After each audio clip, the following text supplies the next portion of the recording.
जी students, अस्सलाम वालेकुम। कैसे हैं आप? उम्मीद है ठीक होंगे।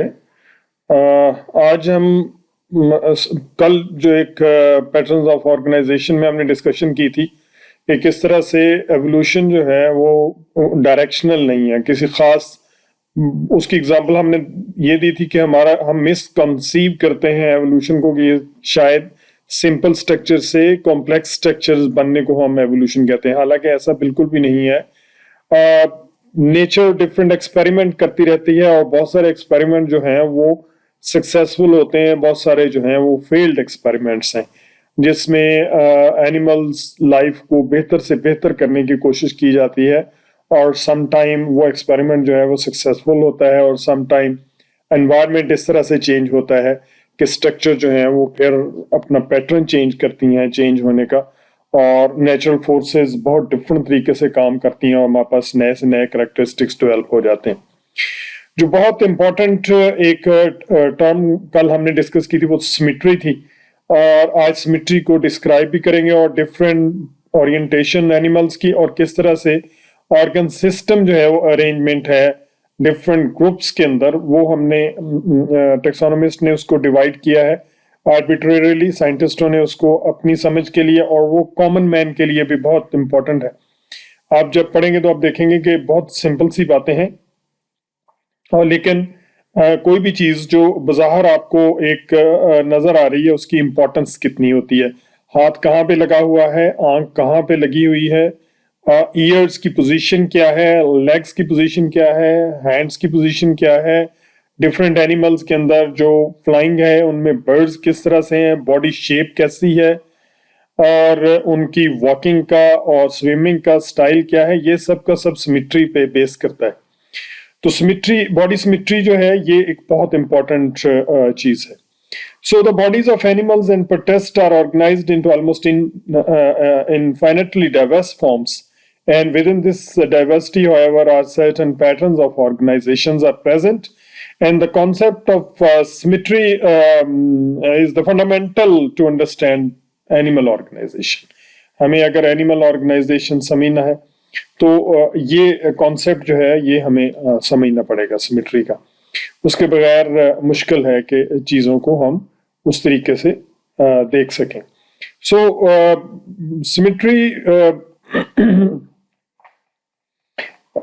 बुनियादी तौर पे तीन तरह की है। कुछ एनिमल्स हैं जिनको हम एसिमेट्रिकल कहते हैं, जहां पर कोई खास ऑर्गेनाइजेशन नहीं होती एनिमल्स की, लेकिन बाज़ औक़ात ऐसा होता है कि जो सिमेट्री है वो अरेंजमेंट ऑफ द ऑर्गन है वो बहुत स्पेसिफिक है। जो ऑर्गेनिज्म किसी खास पैटर्न के साथ नहीं बने हुए उनको हम एसिमेट्रिकल एनिमल्स कहते हैं, और उसमें हमारे पास जो है वो प्रोटेस्ट है। प्रोटेस्टा आपको पता है, अमीबा वगैरह, कुछ प्रोटेस्ट ऐसे हैं जो having bilateral symmetry or radial symmetry, but most of the protists have asymmetrical body form।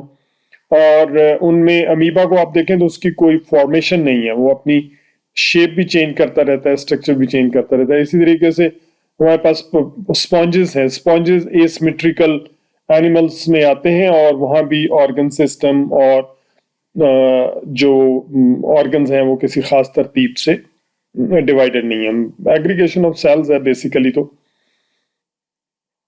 C anemone को अगर हम देखें तो ये राउंड है और ये रेडियल सिमेट्री की एक एग्जांपल है, और इसमें जो सेंसरी ऑर्गन्स हैं वो डिस्ट्रीब्यूट हैं पूरी बॉडी के ऊपर, सेडेंटरी हैं मोस्ट ऑफ द टाइम, ये एक जगह पे रुके हुए होते हैं, और ये फाइलम नाइडेरिया से हैं। जब फाइलम आगे आप पढ़ेंगे तो you would be more familiar with these animals.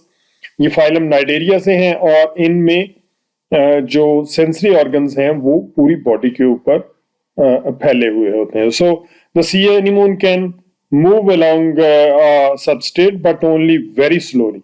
However, how does it gather food?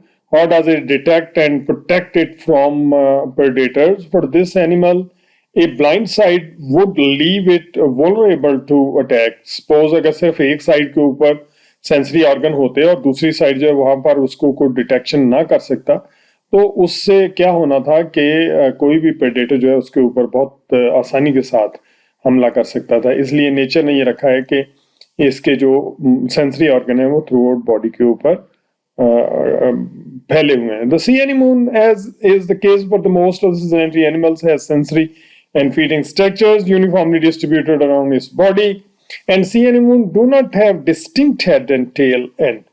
Instead, one point of reference is the end of the animal that possesses the mouth, which is known as the oral. जिस तरफ मुंह है उसको हम oral end कहते हैं, वो opposite is the aboral. So this is the radial symmetry and is the arrangement of body parts such that any plane passing through the central oral aboral axis divide the animal into mirror images. Radial symmetry is often modified by arrangement of some structures in pair. अब देखें सी anemones को आप यहाँ से अगर आप divide करेंगे तो ये दो हिस्सों में तकसीम हो जाएगा, यहाँ से करेंगे दो में हो जाएगा, यहाँ से करेंगे दो में हो जाएगा। जिस भी प्लान से आप इसको डिवाइड करेंगे वो दो बराबर हिस्सों में तकसीम हो जाएगा। इसके अलावा दो और स्ट्रक्चर रेडियल सिमेट्री के अंदर बोली जाती हैं। एक बाई रेडियल सिमेट्री है। सपोज हमारे पास कटल फिश है, एक काइनोडर्म है, उसमें उसकी शेप बिल्कुल सी एनीमोन जैसी होती है, जैसी आपको यहाँ नजर आ रही। टेंटिकल्स होते हैं और इसी तरीके से बॉडी प्लान है, लेकिन उसमें ऑक्टोपस को आपने देखा होगा, उसमें होता है क्या है कि कुछ ऑर्गन्स, ये बड़ी इंपॉर्टेंट चीज है, याद रखिएगा, कुछ ऑर्गन्स जो है वो पेयर की फॉर्म में होते हैं। मिसाल के तौर पर दो आंखें होती हैं पेयर की फॉर्म, एक साइड पे एक साइड पे। ऑक्टोपस में भी आपने देखा होगा कि दो आंखें। तो इसको जनरल बॉडी प्लान जो है वो रेडियल सिमेट्रिकल है, बट कुछ ऑर्गन जो है वो पेयर की फॉर्म में है, तो उसको हम बाई रेडियल सिमेट्री कहते हैं। याद रखिए, इसको हम बाई रेडियल, जिनमें कुछ ऑर्गन्स जो हैं वो पेयर की फॉर्म में है। और इसकी एग्जांपल जो है आपके पास कटल फिश है, आपके पास ऑक्टोपस है, ठीक है। इसी तरीके से कुछ ऑर्गेनिज्म हैं, कुछ एनिमल्स हैं जिनमें ये टेंटिकल्स जो हैं वो 5-5 की सूरत में है। मिसाल के तौर पे स्टार फिश, यहाँ तो न्यूमरस हैं और पूरी तरह फैले हुए हैं पूरी बॉडी के ऊपर सी एनिमोन्स के अंदर। और आपने अगर स्टार फिश को देखा तो वहां पर 5 आर्म्स हैं। तो जहां पर 5 एंड मल्टीपल ऑफ 5 में ऑर्गन्स जो हैं वो अरेंज हैं, तो उसको हम पेंटारेडियल कहते हैं। तो ये दो टर्म्स जो हैं वो यूज होती हैं रेडियल सिमेट्री के अंदर। So radial symmetry is the general radial symmetry, biradial symmetry and pentaradial symmetry, ठीक है जी। Although the sensory feeding and the locomotive structures in radial symmetrical animals could never be called simple, they are not comparable to the complex sensory and locomotory feed structures in other animals. Radial symmetrical animal जो हैं वो उतने complex नहीं होते जितने के bilateral symmetrical animals हैं। उसकी रीजन ये है कि रेडियल सिमेट्रिकल एनिमल जितने भी एजाइल होंगे, बाइलैटरल सिमेट्री जो है that is more modern. Animals जो है उनकी मूवमेंट बेहतर है, उनकी सेंसेस बेहतर हैं, and they are having more agility. और जिस भी ग्रुप की मूवमेंट बेहतर होती है वो ज्यादा सक्सेसफुल होता है, ये याद रखिएगा। Bilateral symmetry is the arrangement of body parts such that a single plane passing between the upper and lower surfaces and through the longitudinal axis of an animal divides the animal into right and left mirror images. Bilateral symmetry is characteristic of active crawling and swimming animals. ये example आपने, ये बड़ी popular तस्वीर है, ये देखी होगी fox की। तो आप देखें ये बाइलैटरल सिमेट्री है, उसको अगर किसी भी एक प्लेन से इसको लॉन्गिट्यूडनली अगर हम करते हैं तो ये मिरर इमेज है। मिरर इमेज जो है वो एग्जैक्टली लाइक द इमेज होता है बट अपोजिट इन डायरेक्शन होता है, ठीक है। सो यहाँ से अगर हम आप ये देखें, ये 3 डायमेंशनल में दिखाया गया है, और यहाँ से अगर ये डिवाइड होगा तो ये 2 मिरर इमेजेस में कन्वर्ट हो जाएगा। हम अपने प्लान को देखेंगे, अगर हम दरमियान में से कोई किसी बाइलैटरल सिमेट्रिकल एनिमल को 2 हिस्सों में डिवाइड कर दे, उसको चीर दे, तो वो 2 बराबर हिस्से बन जाएंगे which are opposite in direction but having the same structures. So bilateral symmetrical animals are having a paired structure, you can say, ठीक है। इसके अलावा इनके अंदर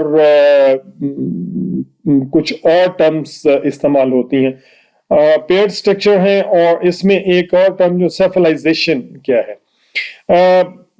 These development result in the formation of distinct head and are called cephalization.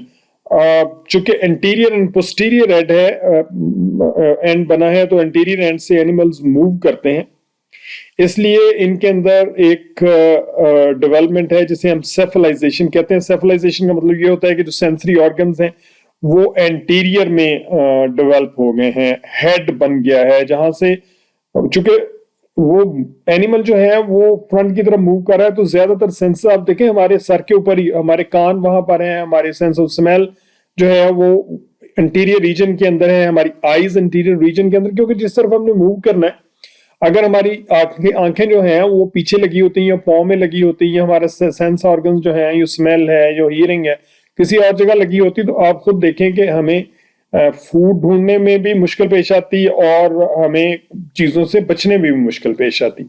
So same is case with other animal. तो ये जब bilateral symmetry develop हुई है, तो उसके साथ एक और करेक्टर जो डेवलप हुआ उसे हम सेफलाइजेशन कहते हैं. सेफलाइजेशन का मतलब होता है formation of head. So cephalization occur at an animal's anterior end. Posterior is the opposite to the anterior, and it is the animal's tail end.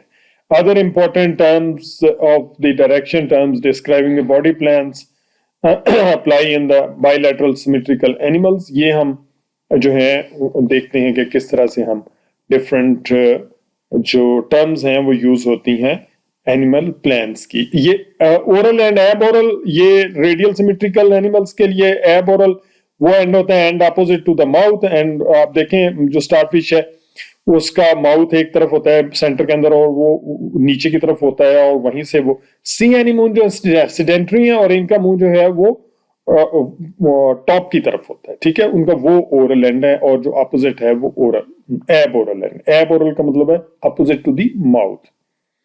Then anterior end, and anterior end आप समझते हैं जो सामने की तरफ है, the head and usually the end of the bilateral animals that meets the environment, and posterior है which is the tail end.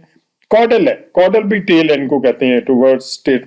caudal जहां भी आएगा उसका मतलब related with tail, तो वो जो बैक की तरफ है या tail end है. Cephalic, anterior को cephalic भी आप कह सकते हैं, और जो posterior उसको टेल एंड भी या कॉडल भी कह सकते हैं. डिस्टल एंड है which is away from the point of reference. मिसाल के तौर पे डिस्टल हम कहते हैं कि अगर हम हमारे हाथ हैं, तो that is distal to the our shoulder, away from a point of attachment of a structure. For example the toes are distal to the knee. समझ गया ना.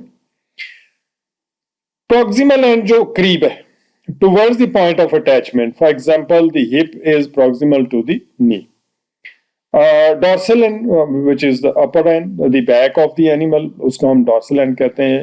Usually the upper surface, synonymous with the posterior for animals that walk upright, and ventral lower, जो belly है हमारी. अगर हम जानवरों की तरह चलना शुरू कर दें, तो जो हमारी belly होगी ventral होगी, और हमारी कमर जो है वो dorsal होगी. उसके बाद इंफीरियर एंड है बिलो, जैसे हमारी जो मुंह है वो नोज के नीचे है, तो इंफीरियर टू द नोज है. और सुपीरियर जो है अब आप जैसे हमारी जो नेक है वो हमारे चेस्ट के ऊपर है, तो सुपीरियर टू द चेस्ट. ठीक है, जो ऑर्गन किसी दूसरे रेफरेंस ऑर्गन के ऊपर है उसको हम सुपीरियर कहेंगे, जो नीचे है उसको हम इंफीरियर कहेंगे. और ये दोनों का जिक्र करना पड़ेगा जब हम इंफीरियर, और आप ये नहीं कह सकते mouth is inferior to the nose. आप ये नहीं कह सकते कि neck is inferior to the chest, and chest is the superior to the neck. और लेटरल है साइड्स, लेटरल साइड जो साइड्स हैं हमारी, जहां पर अब देखें लेटरल साइड के ऊपर आर्म्स लगे हुए हैं, हमारी रिब्स का लेटरल साइड है. तो away from the plan that divides the bilateral animals into two mirror images, and medial plan है from the centre, one of near the plan that divides the bilateral animals into mirror image. तो ये central है plan जिसको हम medial plan कहते हैं. ठीक है, तो ये कुछ टर्म्स थी जिनको आपने याद करना है, और मेरा ख्याल है अगर कोई क्वेश्चन हो तो जरूर पूछिएगा. और रेडियल सिमेट्री कि हमने कहा 3 एग्जांपल्स हैं। रेडियल सिमेट्री इटसेल्फ है जिसमें इक्वली डिस्ट्रीब्यूटेड ऑर्गन्स हैं through out the body, round form में मोस्ट ऑफ द एनिमल्स होते हैं। एग्जांपल इसकी सी एनीमोन है। हमने कहा बायरेडियल सिमेट्री है जिसमें बाकी ऑर्गन तो रेडियली सिमेट्रिकल हैं, बट कोई ऑर्गन जो है वो पेयर की फॉर्म में, जैसे हमने कहा कटल फिश है, ऑक्टोपस है, तो उसमें जो टेंटिकल्स हैं वो राउंड हैं, बॉडी राउंड है, ओरल है, बोरल एंड है, बट 2 आइज जो है वो पेयर हैं, जिस तरह से बाइलैटरल सिमेट्रिकल एनिमल्स के अंदर होती हैं। इसी तरह से हमने कहा कि पेंटारेडियल है। अगर ऑर्गन सिस्टम या ऑर्गन्स जो हैं वो 5 and 5 मल्टीपल ऑफ 5 में अरेंज हैं रेडियल सिमेट्रिकल एनिमल्स के अंदर, तो उसको हम पेंटारेडियल कहते हैं। और इसकी एग्जांपल जो है वो हमने क्या दी थी जी? Starfish. So thank you very much. इसको जो है वो आप देखें और याद करें, और जो ये आपके मिड में शामिल है और इम्पोर्टेंट है।